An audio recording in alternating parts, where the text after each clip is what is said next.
በኦርቶዶክስ ቤተክርስቲያን የተሰሩ መዝሙሮች በጣም ፓወርፉል ናቸው። በጣም ለምሳሌ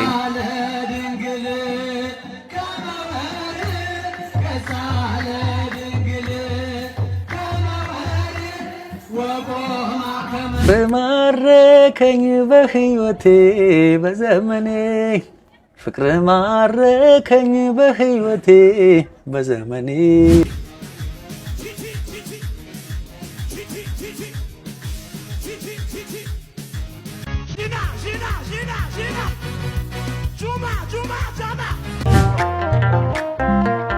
እንዳልጠፋ አምናለሁ አንቺ ልጅ ነኝና ለነፍሴ ነፍሷ ነሽ። ቲክቶክ ላይ ሰዎችን በሳቅ የገደለውና እጅግ ቫይራል የሆነው ቪዲዮ የብዙዎችን ትኩረት ስቧል። ታሪኩ የሚጀምረው አንድ ወጣት አፍሪካዊ በከፍተኛ በራስ መተማመን ማዕበሉ እየተማታ ወደሚገኝ ትልቅ ባህር ዳርቻ እነዚህንና የመሳሰሉትን ጉዳዮች አብረን እናያለን። አብራችሁን ቆዩ። አሁን የመጀመሪያውን ቪዲዮ አብረን እንመልከት። እኔ በነገራችን ላይ በመዝሙር ደረጃ ከፕሮቴስታንት የመዝሙር ዝማሬ ይልቅ በተለይ ስለ ክርስቶስ በኦርቶዶክስ ቤተክርስቲያን የተሰሩ መዝሙሮች በጣም ፓወርፉል ናቸው።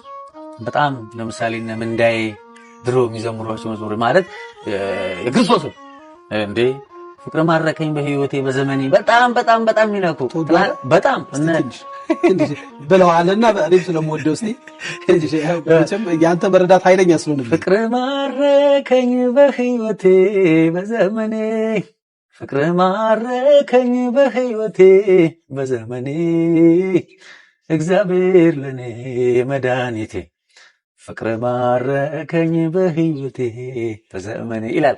በጣም ነው ወደሙ ላመስግን እኔ ጌታ በጣም የነ ቴዎድሮስ ዮሴፍ ያዳነኝን አውቀዋል።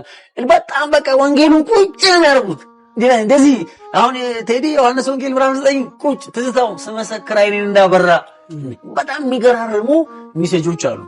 የሆነ ምናምን ኦርቶዶክስን እንደዚህ ጥግምታዊ ሰው ማለት አይደለም።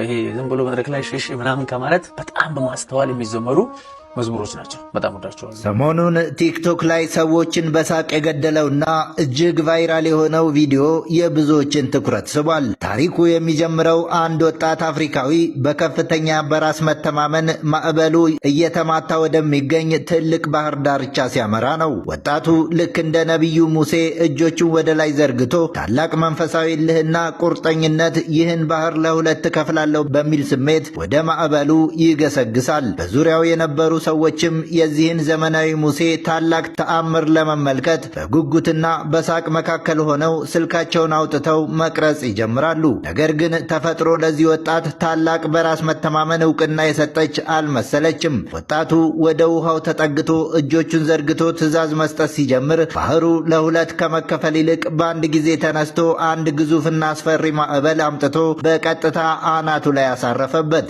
ያ ሁሉ ግርማ ሞገስ፣ ፉከራና መንፈሳዊ ቁመና በአንድ ሰከንድ ውስጥ ጠፍቶ ወጣቱ በማዕበሉ ኃይል ተመቶ በውሃ ውስጥ ቁልቁል ሲንከባለልና ሕይወቱን ለማዳን በደረቱ እየተሳበ ወደ ዳርቻ ለመውጣት ሲታገል የታየበት ትዕይንት ፍጹም አስቂኝ ነበር። ከሰመጠበት አደጋና ከባህሩ ቁጣ ለትንሽ የተረፈው ይህ ወጣት ባህርን ለሁለት መክፈል ቀርቶ የለበሰውን ልብስ ሙሉ በሙሉ በውሃ አርሶና አሸዋ ለብሶ በቅልጥፍና ወደ ኋላ መሮጥን መርጧል። እንደ ጋዜጠኛ የታዘብነው ነገር ቢኖር ተአምራትን ለነቢዩ ትቶ በዚህ ዘመን ባህር ዳርቻ ከመሄድ በፊት የየቀኑን የአየር ሁኔታና የማዕበል ከፍታ መረጃ ወይም ዌዘር ፎርካስት ቀድሞ መፈተሽ ለጤናም ለክብርም በእጅጉ ይመረጣል።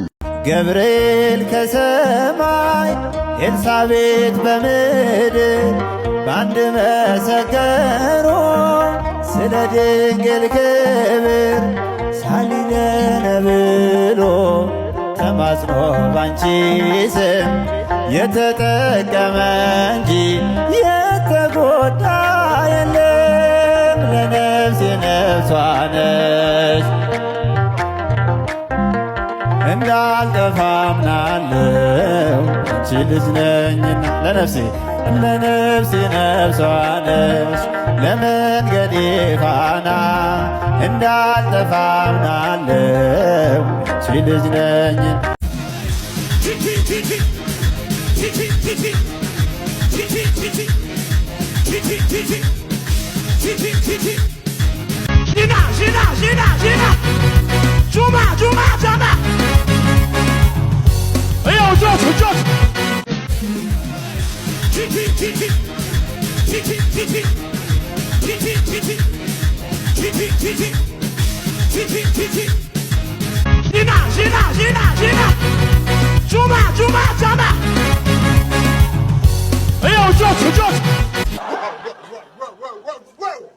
የእውነቴን ነው የምልህ፣ እንደዚህ አይነት ዜማ ዘመን አይሽሬ ሰቅቶ የህዝብን ስሜት የሚይዝ ከየትም አይገኝም።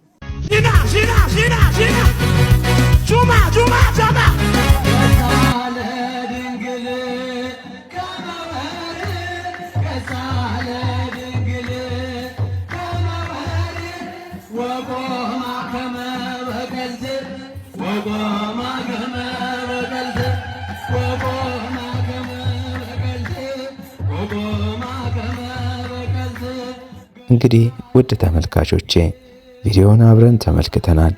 በመጨረሻም ስለዚህ አነጋጋሪ ርዕስ በተለይም ስለ ኦርቶዶክስ ዝማሬ ጥቂት ነገሮችን ብንነጋገር ደስ ይለኛል። የኢትዮጵያ ኦርቶዶክስ ተዋሕዶ ቤተክርስቲያን ዝማሬዎች ወይም መዝሙራት ከሃይማኖታዊ ይዘታቸው ባሻገር ለዘመናት የዘለቁ የሀገራችን ጥበብ፣ የታሪክና የቅርስ ማህደር ናቸው። የቅዱስ ያሬድ ዜማዎችና መንፈሳዊ ግጥሞች የሰውን ልጅ መንፈስ በጥልቀት የማንቃት የልብን የመንካትና ሰላምን የመስጠት ልዩ ምስጢራዊ ኃይል አላቸው። በአሁኑ ሰዓት የሌሎች እምነት ተከታዮች በተለይም ፕሮቴስታንቶች ወይም ጴንጤዎች እነዚህን የኦርቶዶክስ ዝማሬዎች ወንጌልን ይሰብካሉ ማለታቸው ወይም ብለው መውደዳቸውንና መዘመራቸው አንድ ትልቅ እውነት ያሳየናል። እርሱም ምንድነው? እውነተኛው መንፈሳዊ ጥበብ እና ወንጌል ድንበር የለውም። የቃላት ውበት፣ የዜማው እርጋታ፣ በውስጡ ያለው ጥልቅ መለኮታዊ መልእክት የማንኛውንም ክርስቲያን ልብ ሊገዛ ይችላል።